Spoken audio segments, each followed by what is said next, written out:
Hi, my name is Nate Bro, Program Coordinator with the Department of Medical Education.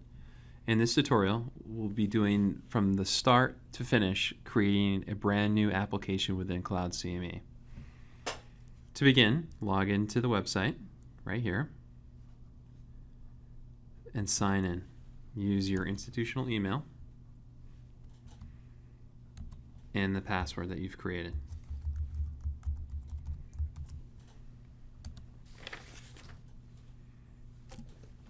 As you can see, I'm signed in under my name. To begin the application process, scroll all the way down to the bottom. And you'll see that there's an application button in orange, and click that. In this page, you'll see all the applications that you've either completed or are in the process of. If you have none that you've actually worked on, it will be blank, and that's completely fine. But to start one, hit the New Application button here.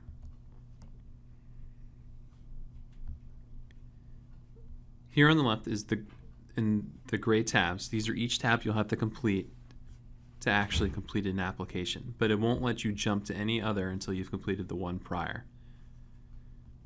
If you scroll down a bit, you'll see there's plenty that's kind of got the reddish, orangish yellow. Each one of those sections has to be filled out for you to be able to go to the next tab.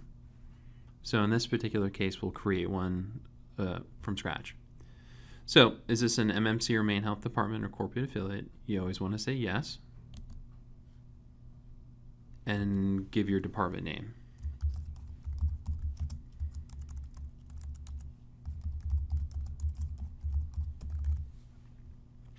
Whatever the title may be.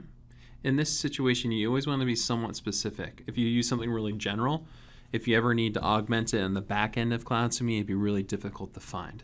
So I suggest usually putting like 2019 or whatever year it is. So for this one, we'll use test example 2019. Activity format. So in this, you want to pick one of the formats. It's a drop down. You won't be able to type anything in. 95% of things will probably be live activity. Sometimes it would be enduring materials, such as things that you put onto the actual internet, so it stays on there for a long period of time. Journal, something like you read a journal and looking for credit, so on and so forth. But in most cases, it's live activity. Activity type. There's two overall choices to pick. There's either directly provided or jointly provided. We only ever use directly provided. So there's courses, regularly scheduled series, otherwise known as RSS, so on and so forth. Most cases it's either going to be a course, which is a one and done type of activity. You held it, people came, they left, it's over. Regularly scheduled series would be something like Grand Rounds. It happens on a regular basis, every couple weeks, every week, something along those lines.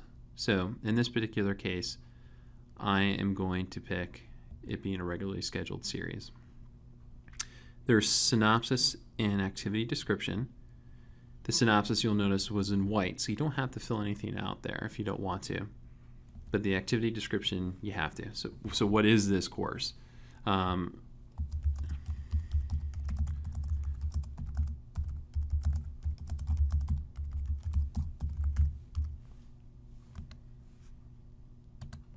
An example of how to fill out an application in this particular case. So some people fill out, a novel's worth of information. Sometimes it's a few sentences, whatever gets the point across. The next is the type of credit requested.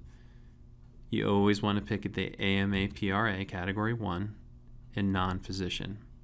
The AMA-PRA is for doctors, as in MDs and DOs. Non-physician attendance is for absolutely everybody else. There is no penalty if you only doctor showed up and you click this. It just covers all bases and is what we require. The number of AMA Category 1 credits is correlates to the number of hours that the course is being held. So, for example, if you taught for 1 hour, it'd be 1 credit. If you did it for 2 hours, it'd be 2 credits. It's done in quarter-hour increments, so for this instance, we'll say it's 1.25.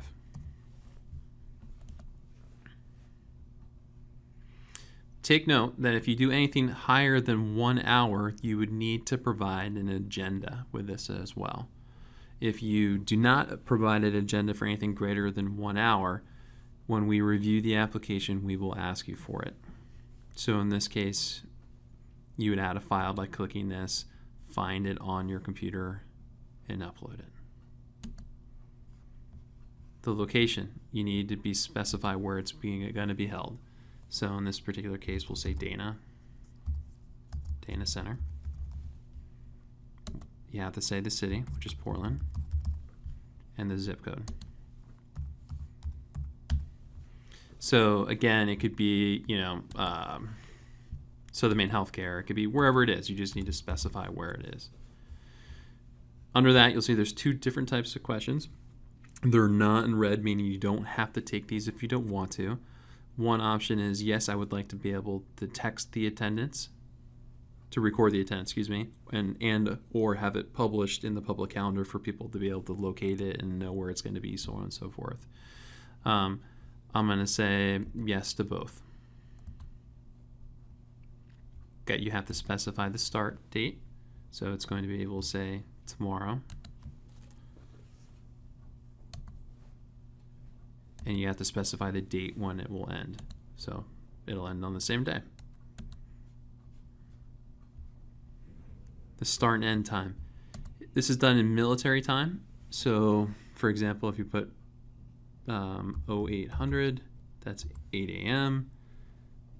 If it's at p.m., so we'll say 2 o'clock p.m., be 1400. You can also write it manually 0200 p.m. if you'd rather. Oh, it said p.m., so here you go. I know that doesn't add up on time. I'm just showing you as an example. For example, what I mean is I said 1.25. Obviously, that would be wrong. It'd be longer than 1.25, just for note. So because I said it's an RSS, it's asking for how often the occurrence happens. So I could say it happens every week, every month, quarterly. You can also specify it's going to happen on, on such date, and such date. So for example, I'm going to say it happens weekly, and it happens every Monday. Or every Friday, since I said yes tomorrow. Every Friday. Or for example, I could say monthly, first Tuesday every month.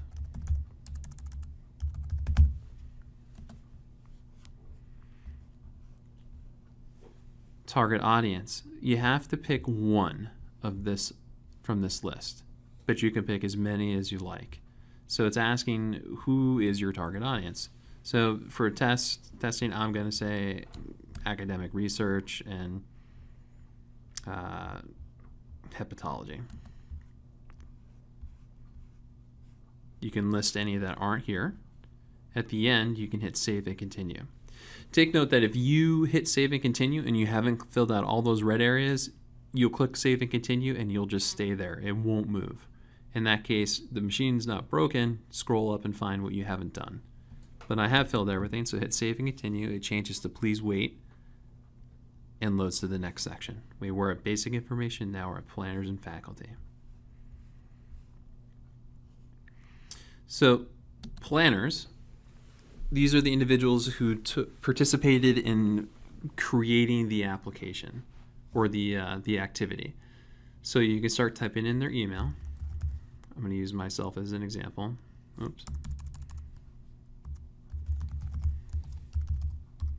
Because I'm in the system, I'll hit the tab button and it will pre-populate me from there. If you want to add somebody else, you hit the green button.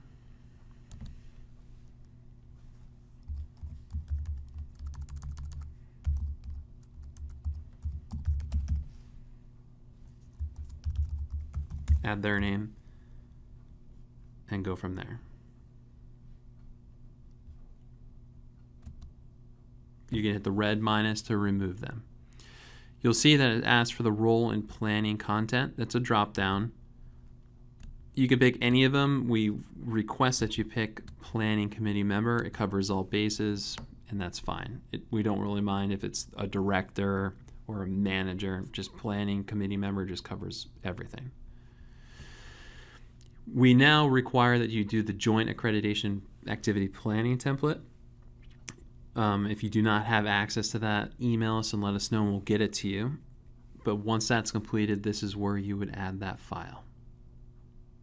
So again, click Add File, find the file, upload it. Here you need to pick at least one of the options of how the person who's presenting the activity is going to disclose that they have no conflicts of interest. They're going to do a verbal disclosure and a visual disclosure. The next is asking for faculty. So faculty would be the individuals who are presenting the activity. You notice that it was not in red, so you can leave it blank. Take note that if you add any names into this field, that they will be drawn into the electronic evaluation. So even if they aren't, like in an RSS, you may know that they're going to do it on the first one, but they'll never do it again. You obviously don't want to ask them about their qualifications and how well they did in the evaluation later if they're not going to be part of there. So it's in our advice to leave that blank. So I'm completed this section. I'll hit save and continue.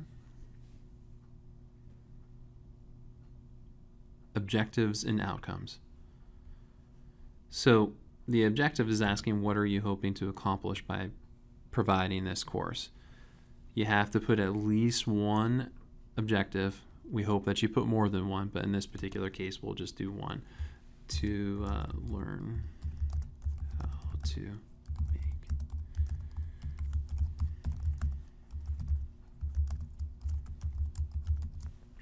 how to make an application with CME. Outcomes. You'll see there's outcomes here. Some are white that you don't have to worry about, and some are red. Just because they're white doesn't mean that you shouldn't fill anything out. Just take note. So how are we going to evaluate this? We are going to do a paper evaluation. Performance, one of these. Patient outcomes. Competencies, again, you'll see these are all red. If in these particular ones, if you're not looking for any sort of these types of competencies, you can hit NA. That works. You can pick more than one. You can pick them all.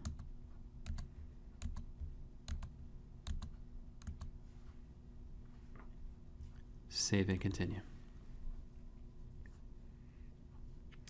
Gap analysis. Really, it's asking why are you offering this course. So in this particular case, a learner practice exists because learners currently do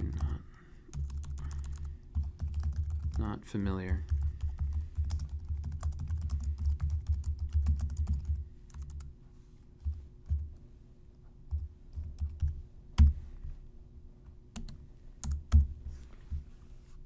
type in the reason why it's there. Needs assessment, again, asks you a series of questions. It's like the prior page. You can pick one, you can pick many. You can even type other.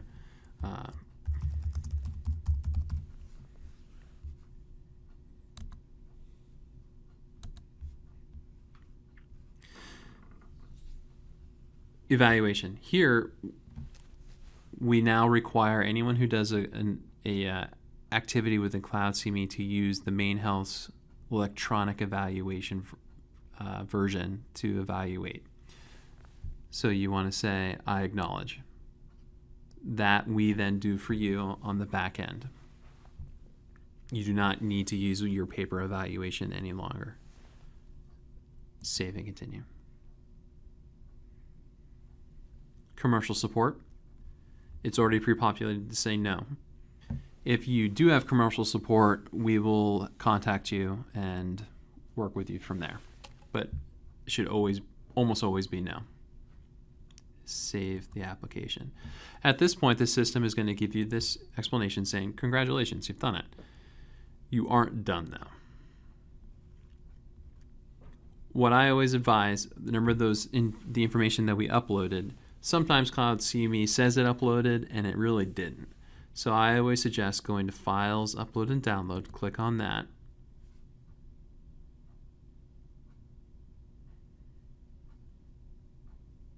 And wait for the system to catch up to itself. And look what it would be there. If it did, it would show up here as another file. If for some reason it did not, come up to this upload function and find it. And then once done, hit the upload button to upload it. So again, that would be the joint accreditation paperwork or the agenda. When you're done, you can hit Return to Applications List. So again, as I said, it'll bring up the applications you're working on. So here's mine, Test Example 2019. As you can see, it gives me some options: submit for review, copy, delete. When you see something that says submit for review, that's a cue to you, meaning that you still have work to do. So go back to test example. Excuse me. You can always go back into your application and make corrections or continue where you've left off. To submit for review tells the system, hey, I've done what I need to do. I want the continuing education department to evaluate this and see if it can be approved. So we're going to do that. Submit for review. The system's like, whoa, why don't you take one more look and make sure everything's correct. So at this point, you want to review everything, make sure it's all set. Save it, continue.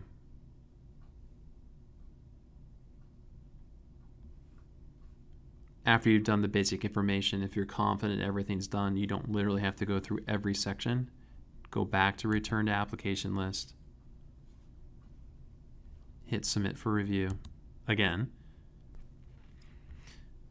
And now you've got confirmation saying your submission has been emailed and is now going to be reviewed. So if you notice down here, it now went from Submit for Review to Activity Submitted. At that point, you will not be able to go back in and make any sort of corrections because it's now in the continuing medical education's hands to look at it. If you know you made a mistake, you can always email us and let us know, and we can, quote, reject the application so that you can add more corrections to it. Whether we accept it or reject it, you'll be notified by email saying as much. That concludes the tutorial on how to create an application within CloudCME. If you have any questions, you're always welcome to reach out by email, cloudcmehelp@mmc.org. Thank you very much.